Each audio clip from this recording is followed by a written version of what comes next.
Salut! Aujourd'hui je vous parle d'un projet que j'ai eu. Comme mon audition Empire, j'ai décidé donc d'apprendre le langage des signes. Je ne pense pas arriver jusqu'à ce point-là, du moins je ne l'espère pas.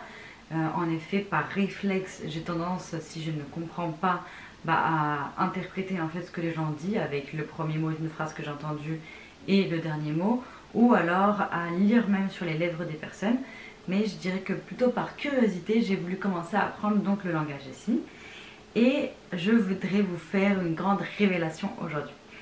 C'est que on dit que le langage des signes est un langage universel, mais aujourd'hui je vous dis que c'est de la foutaise.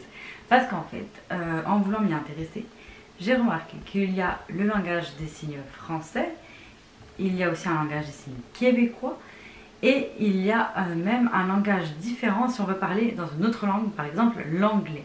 Donc finalement, c'est un peu compliqué.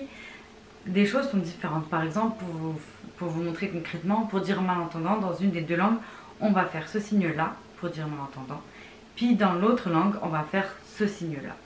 Donc on comprend quand même un peu ce qu'on veut dire, c'est juste un peu nuancé, mais le langage des signes n'est donc pas une langue universelle. C'est important que je vous le dise.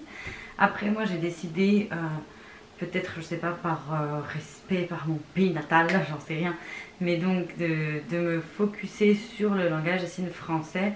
Je trouve aussi qu'il était comme un peu plus facile en fait à apprendre.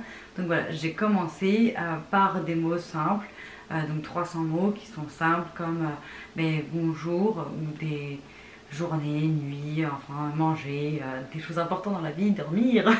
Donc voilà, j'ai commencé ça, mais je voulais vous prévenir si jamais ça vous intéresse. Réfléchissez donc à quel langage vous voulez apprendre, parce qu'en fonction donc de là où vous êtes, de que ce soit français, anglais ou une autre langue, ça va être différent en fait. Donc voilà, renseignez-vous avant de commencer un apprentissage, parce que en fonction de là où vous êtes, vous pourrez ou non vous faire comprendre. Donc voilà, c'était tout pour ma vidéo sur le langage des signes, et puis je vous dis au revoir.